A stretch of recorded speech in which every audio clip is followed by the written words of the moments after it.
யோகிராம் சுரத்குமார் ஜெயகுரு ராயா. கடவுள் மட்டுமே பாகம் 1இல் நாம் பார்க்க இருக்கும் அடுத்த பாகம் ஆன்மீக தேசபக்தரை தேடி 1947 தொடரை தொடர்ந்து காணலாம். 1940 10 ஆண்டுகள் நவீன இந்தியாவின் வரலாற்றில் கொந்தளிப்பானவை, அதே சமயத்தில் மிகவும் பெருமகிழ்ச்சியானவையும் கூட. இந்த காலகட்டத்தில்தான் ராம் சுரத்குமார் அவரது பல்கலைக்கழக படிப்பை முடித்தார். ஆசிரியர் பணியை மேற்கொண்டார். திருமணம் செய்து கொண்டு குடும்ப வாழ்க்கையை மேற்கொண்டார். ஒரு கல்லூரி மாணவனாக அவருக்கு உலக நடப்புகள் எல்லாம் தெரிந்திருந்தது. வல்லரசு நாடுகளான அமெரிக்கா, பிரிட்டன், ஜெர்மனி மற்றும் ஜப்பான் போரில் ஈடுபட்டிருந்தன. அதன் தாக்கங்கள் எங்கும் தெரிந்தன. இந்தியாவில் 200 ஆண்டுகால பிரிட்டிஷ் ஆட்சி அதிகரித்து வந்த உள்நாட்டு இந்து முஸ்லிம் கலவரங்களினால் இந்தியாவின் தேசபக்தி நிறைந்த தலைவர்களின் மற்றும் மக்களின் போராட்டங்களினால் முடிவுக்கு வந்தது. 1920-45 வரையிலான காலத்தில் இந்திய புரட்சி இயக்கத்திற்கு உத்தரப்பிரதேசம்தான் ஏற்ற இடமாக இருந்தது. உத்தரப்பிரதேசத்தில் ராம் சுரத்குமார் படித்திருக்கலாம் என்று கருதப்படும் அலகாபாத் பல்கலைக்கழகம் அந்த சமயத்தில் தேசபக்தர்களுக்கும் புரட்சியாளர்களுக்கும் ஒரு மையமாக திகழ்ந்தது. எங்கும் வெடித்த அரசியல் கலவரங்களின் தாக்கம் இந்த இளைஞரிடம் இருந்திருக்காது என்று சொல்வதற்கான சாத்தியம் இல்லை.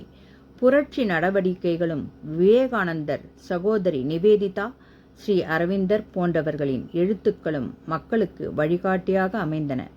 தேசம் முழுவதும் பள்ளி குழந்தைகள் தேசபக்தி பாடல்களை, தர்மம் போற்றும் பாடல்களை இசைத்தார்கள். இவையெல்லாம் அந்நியர் ஆட்சிக்கு எதிரான போராட்டத்தில் இந்தியாவின் பாரம்பரியத்தை கௌரவிக்கும் தேவை இருந்ததை காட்டியது. ஒரு இந்தியராக ராம் சுரத்குமார் இந்தியாவின் தேசப்பிதா என்று போற்றப்படும் மகாத்மா காந்தியை வெகுவாக பின்பற்றினார். 40 ஆண்டுகளுக்கு பின்னும் ராம் சுரத்குமாரின் காந்திய பற்றுதல் வெளிப்பட்டிருக்கிறது. 1980களில் தென்னிந்தியாவில் திருவண்ணாமலையில் ஒரு பிச்சைக்காரராக தெருக்களில் அலைந்து கொண்டிருக்கும் போது அவர் மகாத்மா காந்திக்கு ஜெய், மகாத்மா காந்திக்கு வெற்றி என்று முழக்கமிட்டிருக்கிறார். அவரது வாழ்க்கையில் பெரும் தாக்கங்களை ஏற்படுத்திய சுவாமி ராமதாஸ், ஸ்ரீ அரவிந்தர் மற்றும் சுவாமி ராமதீர்த்தர் போன்ற இந்தியாவின் பிற உன்னத தலைவர்களை பற்றி அவர் பேசியது போலவே அவர் மகாத்மா காந்தி பற்றியும் பேசினார். 1942 அனைத்திந்திய காங்கிரஸ் கட்சி காந்தி கொண்டு வந்த வெள்ளையனே வெளியேறு என்கிற தீர்மானத்தை நிறைவேற்றியது. அப்போது மகாத்மா காந்திக்கு 73 வயது. ஆனால் வயது அவர் மனதை தளர வைக்கவில்லை. அப்போதுதான் அவர் ஒத்துழையாமை இயக்கத்தை கொண்டு வந்தார். பிற தலைவர்களுடன் சேர்ந்து மீண்டும் அவர் கைது செய்யப்பட்டார். போராட்டங்களை பிரிட்டிஷ் நிர்வாகம் ஒடுக்கியது.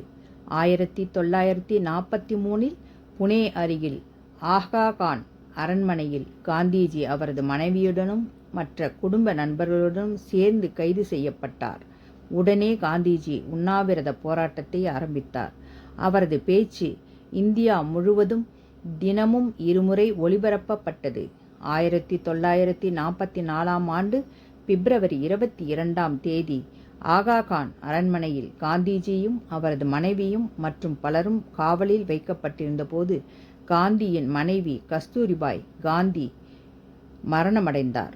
அதே ஆண்டு மே மாதம் 6 அன்று சிறையிலிருந்து காந்தி விடுதலை செய்யப்பட்டார்.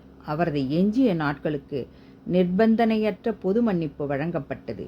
1946 காந்திஜி 4 மாத சுற்றுப்பயணம் ஒன்றை துவங்கினார். இதன் தொடர்ச்சியை நாளை தொடர்ந்து காணலாம்.